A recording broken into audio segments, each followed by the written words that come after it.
नमस्कार प्रिय विद्यार्थियों, आज के इस व्याख्यान में आपका स्वागत है। आज हम याज्ञवल्क्य स्मृति के प्रायश्चिताध्याय में आपद्धर्म प्रकरण को पढ़ना आरंभ करेंगे। आपद्धर्म प्रकरण क्या है, इसका अभिप्राय समझ लेते हैं। आपद्धर्म का मतलब है आपत्ति काल में किसी भी वर्ण का क्या कर्तव्य है। सामान्यतया तो जो 4 वर्ण हैं, ब्राह्मण, क्षत्रिय, वैश्य और शूद्र, इन चारों के ही विहित कर्म बता दिए गए हैं। शास्त्रकारों ने इनके कर्तव्य कर्म बताए हैं कि ब्राह्मण को ये कार्य करने हैं, ये कार्य नहीं करने हैं, क्षत्रिय को कौन से कार्य करने हैं, वैश्य के कौन से कर्तव्य हैं और शूद्र के कौन से कर्तव्य हैं। विद्यार्थियों, प्राचीन काल में ये जो वर्ण व्यवस्था थी कर्म पर आधारित थी, यानी उनके कर्तव्य कर्म विभाजित थे। लेकिन कभी कभी जो किसी भी वर्ण का व्यक्ति है, उसके कर्तव्य कर्मों से अपनी आजीविका नहीं चले, तो फिर उस स्थिति में वह क्या करे। उस स्थिति को याज्ञवल्क्य ऋषि ने आपत्ति काल घोषित किया और कहा कि इस आपत्ति काल में ब्राह्मण इन कार्यों को भी कर सकता है। अपने विहित कर्मों को छोड़ से उसका गुजारा नहीं चले तो वो क्षत्रिय, वैश्य, शूद्र इनके कर्तव्यों को भी, इनके कर्मों को भी कर सकता है।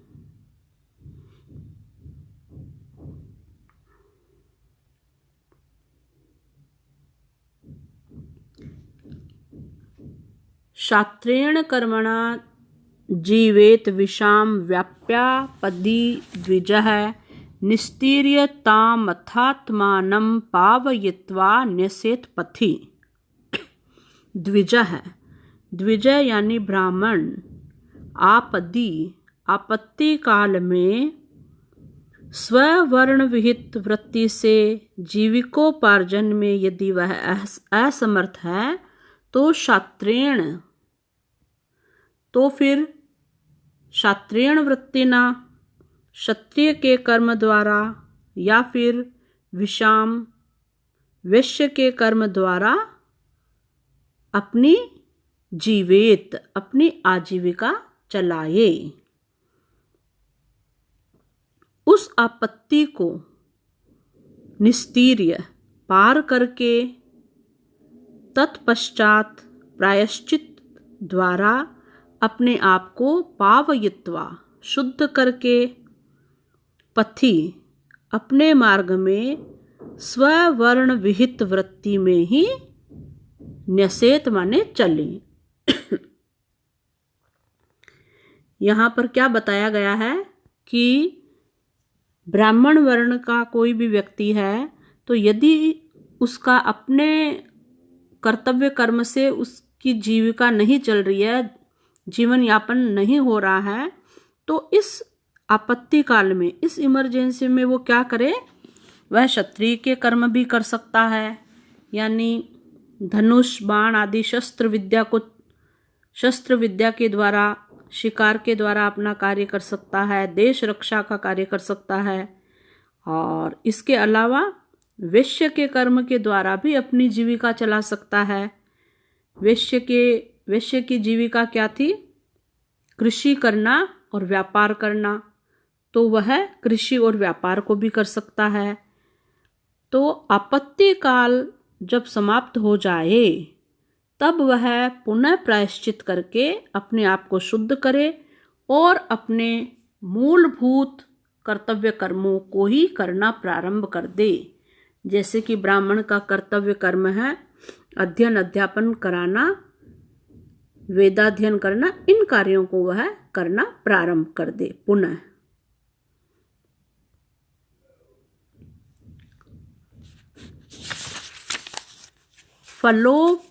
फलोपल सोम मनुष्या पूप विरुध तिलोदन रक्षा तिलोदन रस क्षारान्नदधि क्षीरं घृतं जलम शस्त्रासव मधुश्छिष्टं मधुलाक्षा च बर्हिष मृंचर्म पुष्प कुतक केश तक्र विशक्षिति कौशेय नील लवण मासैक शफ सीसकान शाकाद्रोषधि पिन्याक पशुगंधांस्तथैव च वैश्य वृत्त्यापि जीवन्नो विक्रीणीत कदाचन।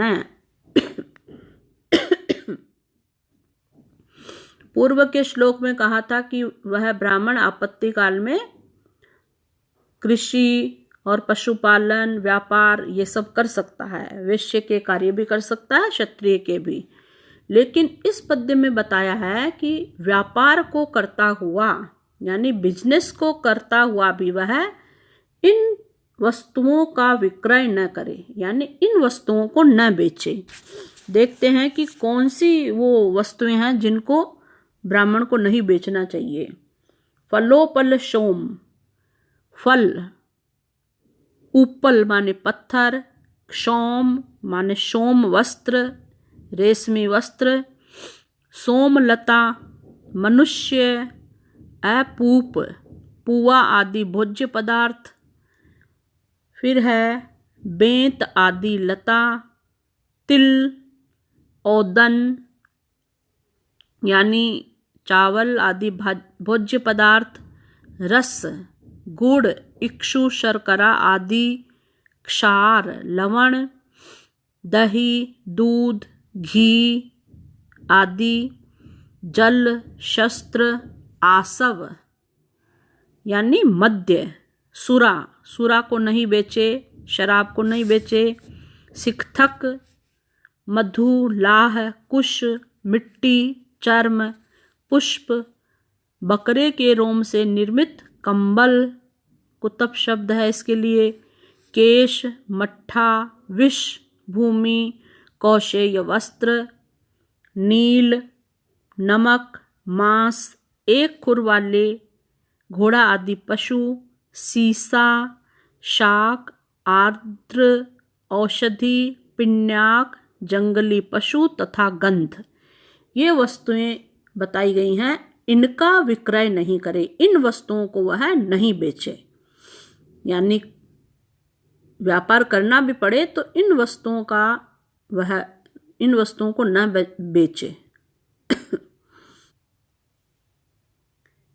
धर्मार्थम विक्रयम नेयास्तिला धान्येन तत्समाः। अब यहाँ बताया गया है कि यदि कोई वस्तु धर्मार्थ बेचनी भी पड़े तो फिर वो किस तरह बदले में वस्तु का आदान प्रदान करके विक्रय कर सकता था। धर्मार्थम किंतु धर्मार्थ यज्ञादि के निमित्त तिला धान्येन तत्समा, तिल के बराबर धान्येन धान्य लेकर नेयात तिल बेचना चाहिए। लेकिन बताया क्या है कि यदि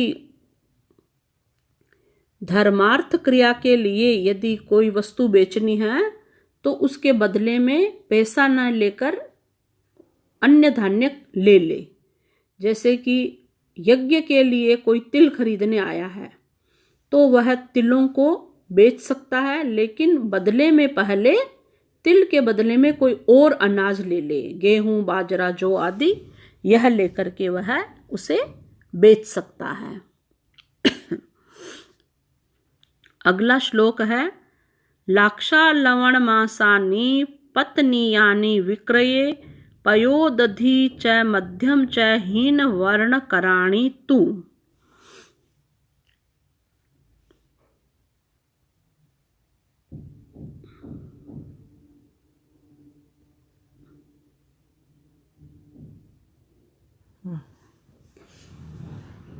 आपत्ति काल में जहाँ कहीं से भी आपदगतम संप्रगृह्य भुंजानो व यतस्ततः न लिप्यते एन सा विप्रोज्वलनार्क समोहि स।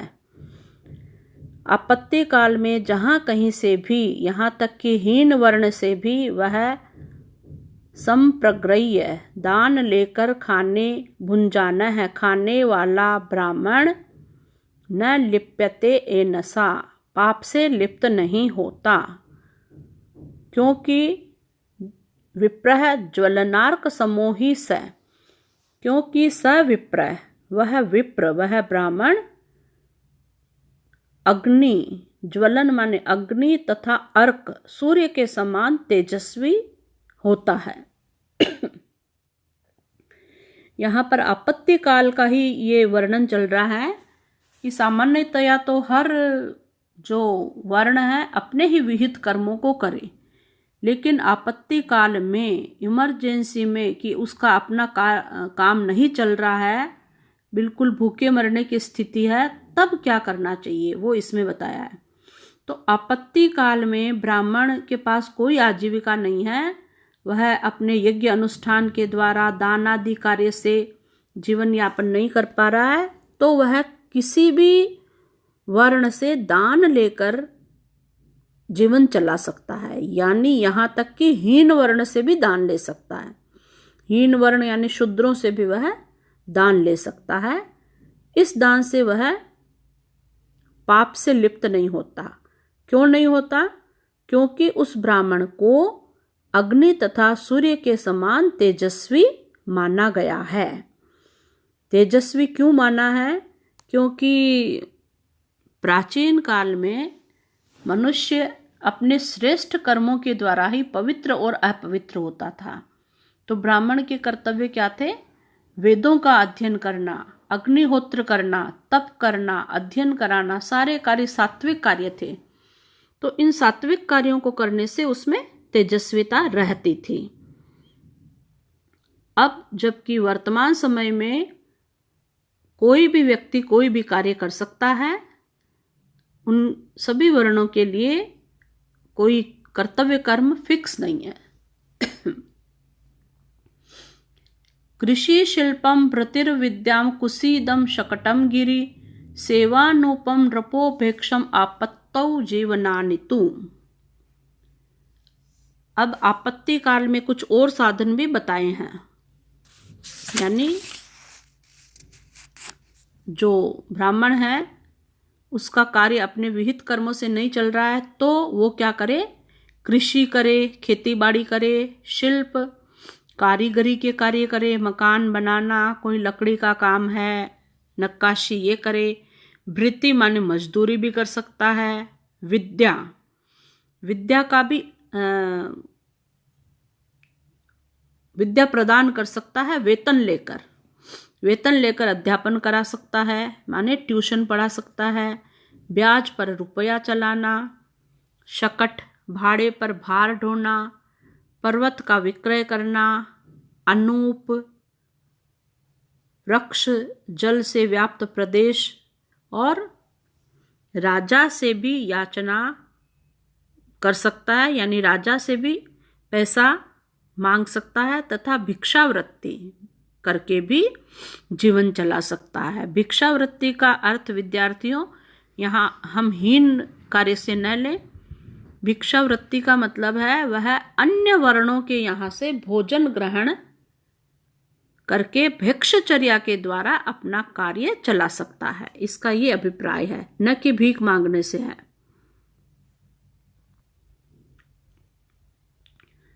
तस्य व्रतम कुलम शीलम श्रुतम अध्ययनम तप ज्ञात्वा राजा कुटुंबम च धर्म्याम वृत्ति प्रकल्पयेत।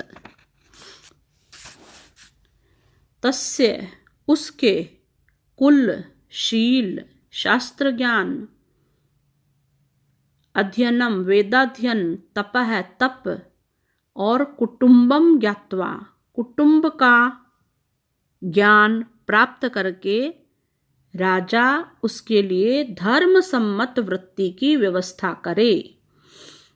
ऐसी स्थिति में राजा का भी कर्तव्य है कि जो आपत्ति काल में आया हुआ ब्राह्मण है उसके कुलशील और आचरण को देखते हुए, उसके शास्त्र ज्ञान को देखते हुए, उसके परिवार की परिस्थितियों को देखते हुए राजा भी उसे कोई न कोई वृत्ति यानी आजीविका प्रदान करने की व्यवस्था करे।